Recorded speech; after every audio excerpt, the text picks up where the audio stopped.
ஒரு வெப்பன்ல ஆரம்பிச்சது பாருங்க. அதாவது ஒவ்வொரு படமும் நம்ம பார்க்கும்போது ஒரு 100வது நாளா இருக்கட்டும், அமைதிப்படையா இருக்கட்டும், எந்த படம் வேணா எடுத்துக்கோங்களேன், அங்க சார் வந்தனா சார் கிட்ட இருந்து கண்ணு இப்படி நகர்ந்து போகவே போகாது. ஃபுல் ஸ்கிரீன் அப்படியே ஆண்டு ராஜா மாதிரி உட்கார்ந்து சிம்மாசனம் போட்டு உட்கார்ந்துட்டு தான் போவாரு. இன்னைக்கு வரைக்கும் இல்ல, என்னைக்குமே சார் இவ்வளோ ஸ்மார்ட்டா இருக்கீங்க, உங்க பக்கத்துல யாருமே நிக்கவே முடியாது சார், அந்த மாதிரிதான். And we all love him. உங்களை லவ் பண்ற அத்தனை பேர் ரசிகர்கள் உங்களுக்காக இங்க வந்திருக்காங்க உங்க பேச்சை கேட்க. We're very happy to welcome our very own, the most beloved, our star, our weapon, our monster, Satyaraj sir அவர்கள்.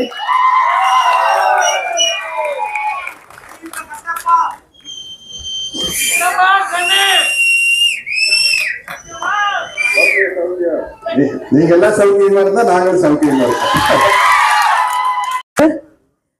பல இருக்காரு, லைட் எல்லாம் கொஞ்சம் என் பக்கத்துல திருப்புங்க ப்ளீஸ். ஓகே, சோ சார் உங்களுக்காக உங்க ரசிகர்கள் ரொம்ப நீண்ட இடைவெளிக்கு அப்புறம் நீங்க அவங்க எல்லாரையும் இன்னைக்கு சந்திக்கிறீங்க. எல்லாருமே ரொம்ப எக்ஸைட்டடா வந்திருக்காங்க. ஆமாங்க, நானே அவங்க எல்லாம் பாக்கல, பல பேரை பல வருஷத்துக்கு அப்புறம் சந்திக்கிறேன். ஆமா, எங்க என் வயசுக்கு ரசிகரா இருக்கிறவங்க அவங்களும் இப்ப பல குடும்ப சூழ்நிலைகள்ல போயிருப்பாங்க. சொல்ல போன ரசிகர் தலைவர் ரவிராஜுக்கு பேரம்பேத்தி எல்லாம் இருக்கிறாங்க. ஆமா ஆமா. சோ இப்ப நம்மளோட சைடு ரவிராஜ் அவர் அகில இந்திய தலைவர், அவரோட தலைமையில உங்களை பாக்குறதுக்காக அத்தனை பேரும் வந்திருக்காங்க. அவங்க எல்லாருக்கும் ஒரு ஸ்பெஷல் மொமெண்டோவும் நாங்க வச்சிருக்கோம். சோ எல்லாரும் உங்களோட சேர்ந்து ஒரு போட்டோ எடுக்கிறோம் அப்படின்னு கேட்டிருக்காங்க. பிளஸ் ஒரு அன்பு பரிசும் உங்களுக்கு கொடுக்க இருக்காங்க. We welcome everyone on stage for a quick photo session. 46 வருடங்கள் sir, 46 glorious years of Satyaraj sir.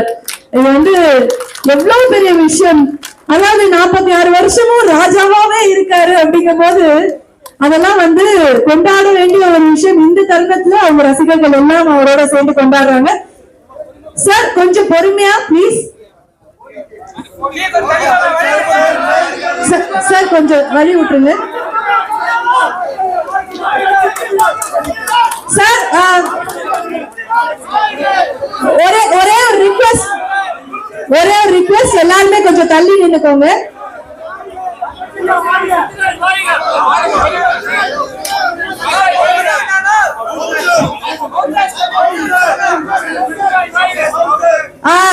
தள்ளு முள்ளு வேணாம், நிறைய எல்லாருமே கவர் ஆவீங்க. கொஞ்சம் வழி விடுங்கண்ணா, கொஞ்சம் சைடுல வழி விடுங்க, அப்பதான் போட்டோ கிளியரா வரும். கொஞ்சம் வழி விடுங்க. நான் பவுன்சர் சொல்ற மாதிரி கொஞ்சம் வரது வாங்க, கொஞ்சம் எல்லாருமே தெரியுவீங்க, கொஞ்சம் பின்னாடி வந்தாதான் தெரியுவீங்க, இல்ல முன்னாடி தெரியும் ப்ளீஸ். கொஞ்சம் ரொம்ப கஷ்டம், இந்த புடவை போட்டு என்னால முடியாது. வாங்க இன்சைட் வாங்க. சார் ஒரு அழகான ஒரு ஓவியம் எடுத்துட்டு வந்திருக்காரு சார். His own work. டக்குன்னு கொடுத்துருங்க சார்.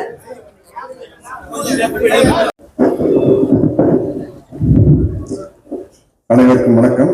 குறிப்பாக இங்க வந்திருக்கும் ரசிக பெருமக்களுக்கு என்னுடைய முதல் வணக்கத்தை தெரிவித்துள்ளேன். அவர்கள் இங்கு வரவழைச்சது படத்தினுடைய தயாரிப்பாளர் மன்சூர் சார் தான். அவருக்கு என்னுடைய நன்றியை தெரிவிச்சுக்கிறேன். உங்களை எல்லாம் சந்திச்சு ரொம்ப நாள் ஆகுது. இன்னைக்கு மறுபடியும் உங்களை பார்க்கறதுல ரொம்ப மகிழ்ச்சியா இருக்குது. சூப்பர் ஹியூமன் சாகான்னு போட்டிருக்காங்க. என்னை பொறுத்த வரைக்கும் சூப்பர் ஹியூமன், சூப்பர் மேன் அப்படிங்கிறவங்க யாருன்னா திரையில வீரத்தை காட்டுறவங்க சூப்பர்மேன் கிடையாது, தரையில வீரத்தை காட்டுறவங்க சூப்பர்மேன். அப்படி தரையில வீரத்தை காட்டின ஒரு மிகப்பெரிய சூப்பர்மேன் தேசிய தலைவர் மேதகு பிரபாகரன் அவர்கள்.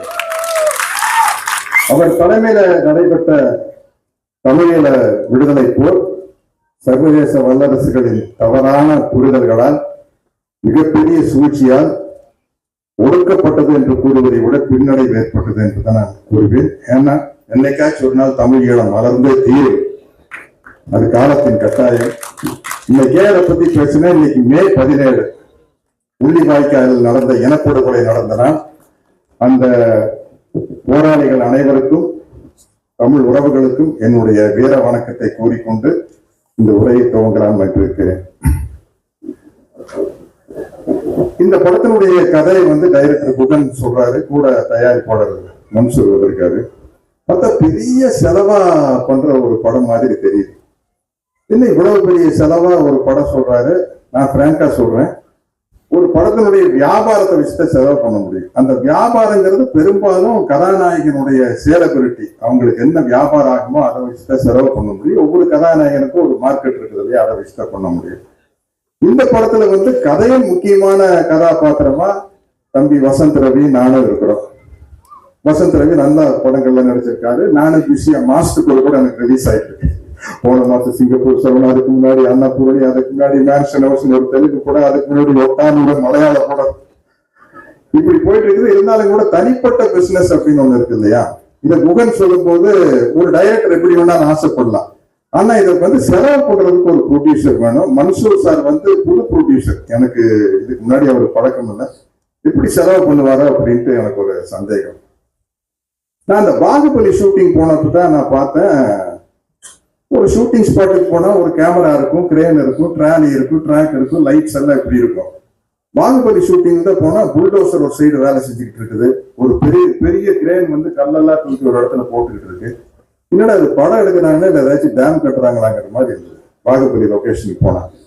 அதுக்கப்புறம் அதே அட்மாஸ்பியர் வாகமான் வந்து இந்த படத்துக்கு பார்த்து வெப்பனுக்கு போனா இதே மாதிரி ஒரு புல்டோசர் நிக்குது, என்னென்னமோ செஞ்சுக்கிட்டு இருக்காங்க, ஒரு கிரேனை தூக்கி. என்னப்பா நம்ம என்னமோ நினைச்சு இந்த ப்ரொடியூசர் மன்சூர் வந்து இவ்வளவு செலவு பண்ணி எடுக்கிறாரு, அவருக்கு இருக்கிற அந்த குகனுடைய ஸ்கிரிப்ட் மேல அவருக்கு இருக்கிற தைரியம் தான். உண்மையிலேயே நீங்க கமலா தேட்டர்லயும் சத்தியம் தேட்டர்லயும் அங்கேயும் இங்கேயும் வச்சு பேனர் கொடுத்த வாடகையில் இன்னும் நீங்க 2 படம் எடுத்துக்கலாம். நானே சொல்லுவேன், குகன்கிட்டையும் கூட சொன்னேன், எதுக்கு இவ்வளவு செலவு பண்ணிட்டு இருக்காரு. பொதுவா வந்து நடிகர்கள் வந்து என்னப்பா ப்ரொடியூசர் சரியாவே செலவு பண்ண மாட்டேங்கிறாருன்னு நினைப்பான், ஆனா எதுக்கு இவ்வளவு செலவு பண்றாருங்கிற மாதிரி நினைக்க வச்ச ஒரு மன்சூர். இந்த படத்தினுடைய ஹிந்தி டப்பிங்க்கு இன்னும் டப்பிங்கே பண்ணல, இனிமேல் தான் பண்ண போறாரு. தமிழ் தெலுங்கு தான் டப்பிங் பண்ணியிருக்காரு. ஹிந்தி டப்பிங்க்கு 6 மாசத்துக்கு முன்னாடியே பாம்பேல பெரிய பிரீமியர் ஷோ எல்லாம் நடத்தி காட்டிட்டாங்க. அப்படிப்பட்ட ஒரு தயாரிப்பாளர் இந்த கதைக்கு கிடைச்சது ரொம்ப முக்கியம். ஏன்னா வந்து இது வாயில வடை சுடுற கதை இல்லை, இது வந்து விஷுவலா வடை சுடுற கதை. அதனால அதுக்கு ஒரு தயாரிப்பாளர் ரொம்ப முக்கியம். எந்த நிகழ்ச்சியா இருந்தாலும் நம்ம இயக்குனர் சங்க தலைவர் ஆர்வி உதயகுமார் வர்றது எனக்கு ரொம்ப மகிழ்ச்சியா இருக்குது. ஏன்னா அது வந்து ஒரு சங்கத்துக்கு தலைவரா இருந்து அதை எடுத்து நடத்தணும். நடத்துறதுல வந்து சலிப்பே வரக்கூடாது. அந்த சலிப்பு உங்களுக்கு வரதே இல்லை. நீங்க ஏன்னா உங்களோட நான் புரியமானம் படத்துல ஒர்க் பண்ணிக்கிறேன். எத்தனை படம் புரியமானம் படத்துல சிவாஜி சார் வேற இருக்காரு. சிவாஜி சார் வந்து அவ்வளவு பெரிய நடிகர். உதயகுமார் வந்து அப்ப சின்ன பையன் இல்லையா, 30 வருஷத்துக்கு மேல ஆச்சா. புரியமானம் வந்து ஒவ்வொரு தடவையும் வந்து சிவாஜி சார் கேட்பாரு, கரெக்டா நடிச்சேனாப்பா. அவர் அப்படியே கூச்சப்படுவார் உதயகுமார் சார், என்னப்பா இவ்வளவு பெரிய நடிகர். அவர் அப்பதான் நானும் அவரும் ஒரே காலேஜ் ஜூனியர் பாட்னி, நானும் பாட்னி மேஜர், அவரு உதயகுமார் பாட்னி மேஜர். அந்த மாதிரி நடந்த விஷயங்கள். ஏதாவது என்னுடைய நண்பர் விஜயகாந்துக்கு எத்தனையோ பாட்டுகள் இருக்குது, ஆனா அந்த ஒரு அருமையான பாட்டு எழுதுனது வந்து உதயகுமார் தான். சின்ன கவுண்டர் படத்துல வானத்தை போல மனம் படைச்ச மன்னவனா, எங்க போனாலும் அவர் நினைவா ஒரு நிகழ்ச்சி நடத்தணும்னா விஜயகாந்தை பொறுத்த வரைக்கும் வானத்தை போல மனம் பிடிச்ச மன்னவனே தான். அதுக்கு உங்களுக்கு நான் என்னுடைய நன்றியை தெரிவிச்சுக்கிறேன். இந்த வெப்பன் ஷூட்டிங் போனா எல்லாரும் வந்து பாடி பில்டர் இருக்கிறாங்க. என்ன தவிர வசந்த் ரவி சட்டையை கட்டினா 6 பேக்ஸ் வச்சிருக்காரு, ராஜீவ் பிள்ளை சட்டையை கட்டினா 8 பேக்ஸ் வச்சிருக்காரு. இங்க ஒரே சிங்கிள் பேக் தான். அவ்வளவு ஹார்டா ஒர்க் பண்றாங்க. ஆனா நம்ம ஸ்டண்ட் மாஸ்டர் சுதீஷ் வந்து ரொம்ப, அவர் எனக்கு நம்ம புரியவான எல்லாத்துலயும் ஒர்க் பண்ணிருப்பாரு. எல்லாம் அப்ப வந்து விக்ரம் தர்மா, சூப்பர் சூப்பராய் மாஸ்டர் கிட்ட எல்லாம் எல்லா படத்துலயும் அவரு சுதீஷ் ஒர்க் பண்ணுவார். அந்த எக்ஸ்பீரியன்ஸ், அதனால வந்து எங்களை எல்லாம் ரொம்ப கஷ்டப்படுத்தின மாஸ்டருக்கு. சூப்பர் சூப்பராயன் கிட்ட எல்லாம் ஒர்க் பண்ணிட்டோம்னு வச்சுக்கங்களேன், எங்க வேணாலும் போய் சண்டை போட்டுடலாம், அப்படிப்பட்ட மாஸ்டர். ஆனா இன்னைக்கு சுதீஷ் வந்து எங்களை கஷ்டப்படுத்தாம நம்மளுடைய வயசையும் சைஸையும் மனசுல வச்சுக்கிட்டு அதுக்கு தகுந்த மாதிரி நோகாம நோம்பி குட்டுற மாதிரி ஒரு படம் பண்ணியிருக்காரு. ஆனா இந்த படம் பாருங்க, விஷுவலா பார்க்கல அவ்வளவு பிரமாதமா இருக்கு. ஏன்னா இனிமே எதிர்காலத்துல சினிமா வந்து இப்படி பெருசா போயிட்டு இருக்கும். நான் எப்படி வேணாலும் ஒரு நடிகரை காட்டிக்கலாம். இப்போ பாகுபலியில நடிக்கிறேன் நான் இதே வெயிட் தான், ஆனா இந்த கட்டபால் அப்படின்றது காரணம் இங்க பேடு கீடெல்லாம் வச்சு நம்மளை அப்படி ஆக்கிட்டாங்க. இப்போ பாகுபலி அனிமேஷன் இன்னைக்கு ரிலீஸ் பண்றாங்க, மே 17 கார்ட்டூனா பண்றாங்க. கட்டப்பா இன்னும் மசூல் எல்லாம் அதிகமாகி போச்சு. அதுல அவன் ஆர்னால்ட் சுவேஷ்நேகர் சில்வர் ஸ்டார் லெவலுக்கு எடுக்கிறாங்க. அப்படி இது கூட இந்த படம் கூட இந்த மாதிரி படங்கள் ஜெயிச்சிருச்சுன்னா எதிர்காலத்துல வந்து இந்த ஸ்பைடர் மேன் மாதிரி, சூப்பர் மேன் மாதிரி, என்ன ஹல்க் இது மாதிரியான ஒரு பிரான்ச்சைஸ் ஆயிரும். அந்த பிரான்ச்சைஸ் ஆயிரும்னா காலம் பூரா அது இருந்துகிட்டே இருக்கும். அந்த காலத்துல ஒரு சைனீஸ் படம் வந்தது. அந்த சைனால ஒரு மன்னருடைய குழந்தை வந்து அவங்க இளவரசனா இருக்கையில அந்த மன்னர் ஆட்சி எல்லாம் போய் அங்க பொது உடைமை சமுதாயம் வந்துடும். வந்ததுக்கு அப்புறம் இவன் எங்கேயோ போய் எல்லாம் வந்ததுக்கு அப்புறம் அங்க டூரிஸ்டா கூப்பிட்டு போய் அந்த அரண்மனையை காட்டுவாங்க. அதுல இவனும் போவான். போனா அங்க எக்ஸ்பிளைன் பண்ணுவான், இங்கதான் இளவரசர் விளையாண்ட இடம் அப்படின்னா அவன் நின்று வேடிக்கை பாட்டுருப்பாங்க. அவன் பெரிய ஆள் போய் திரும்பி வருவான். அது மாதிரி ஆயிரும். நம்ம ஒரு 10 வருஷம் கழிச்சு இந்த RFC ராமோஜிராவ் பிலிம் சிட்டிக்கு போனா இன்னும் 10 வருஷத்துல 80 வயசு ஆகி போயிடும். உதய் சார் 70 போனா இதுதாங்க கட்டப்பான்னு நம்ம கிட்டே காட்டுவாங்க. அந்த மாதிரி இப்ப சினிமாங்கிறது வந்து வேற லெவல்ல போயிட்டு இருக்குது. அதுக்கு குகன் மாதிரி நல்ல கற்பனை வளம் மிக்க இயக்குநர்கள் வந்து ரொம்ப முக்கியம். வேற லெவலுக்கு கொண்டு போறதுக்கு வந்து ஒரு சினிமாவினுடைய வெற்றி, அதனுடைய வளர்ச்சியில வந்து அதுக்கு அதிகப்படியா செலவு பண்ண வைக்கும்.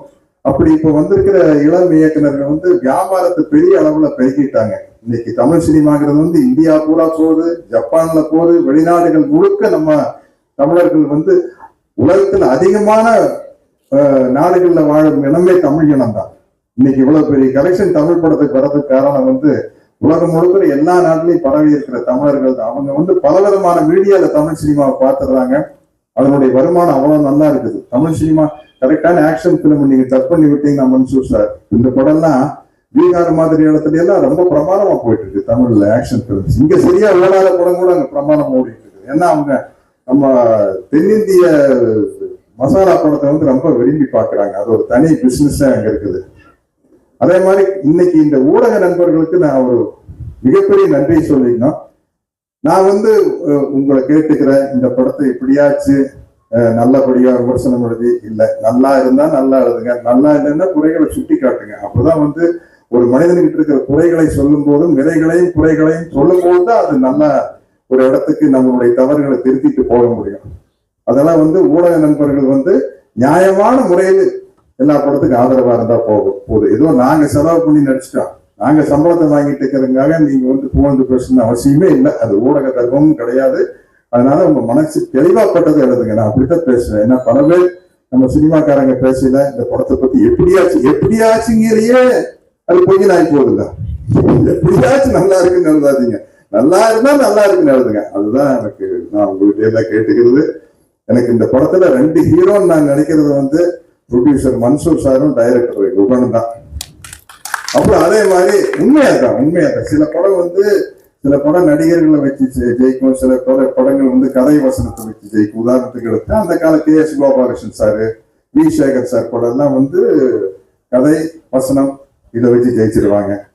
ஆனா இன்னைக்கு இந்த படம் வந்து இது டெக்னிக்கலை ஜெயிக்கணும்னா இந்த படத்தினுடைய ஆர்ட் டைரக்டர், CG ஒர்க் பண்ணவர், அந்த AI ஒர்க் பண்ணவர், இந்த படம் எப்படி வரும்னு எப்படி வந்திருக்குன்னு எனக்கே வந்து படம் பார்த்ததுக்கு அப்புறம் தான் கண்டுபிடிக்க முடியும். ஏன்னா நான் எப்பவுமே சொல்லுவேன், மக்கள் தரம் எம்ஜிஆர் காலத்துல, நடிகர் தரம் சிவாஜி சார் காலத்துல 75% கதை, 25% மேக்கிங். அதுக்கப்புறம் எங்க காலத்துல நானு விஜயகாந்த் சார் நடிக்கலாம் 50-50 ஆகி போச்சு.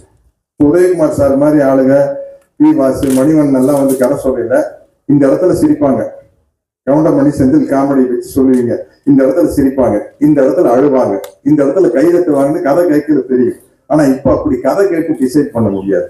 இப்ப எல்லாம் ஃபர்ஸ்ட் காப்பி வரும்போதுதான் ஒரு படம் இப்படி இருக்கும் அப்படிங்கிற மாதிரி ஆயிட்டு வருது சினிமா. அது ஒரு நல்ல ஆரோக்கியமான விஷயம் தான். ஏன்னா டெக்னிக்கலா வளர்ந்துட்டு வரும்போது உலக சினிமாவோட நம்ம போட்டி போட முடியும். ஏன்னா நம்ம இங்கிலீஷ் படத்தை பாருங்கன்னு பேசிட்டு இருக்கோம். இன்னைக்கு அதை முறியடிச்சுட்டு இருந்தேன். ராஜமௌழி மாதிரி ஆட்கள் வந்து அதை முறியடிச்சிட்டாங்க இல்லையா? அதனால எதிர்காலத்துல குகனும் இந்த மாதிரி ஒரு, ஏன்னா அவருடைய ஆசையே இதுல இப்படிதான் இருக்கு, குடும்ப கதையை விட இந்த மாதிரி விஷயத்துல தான் இருக்குது.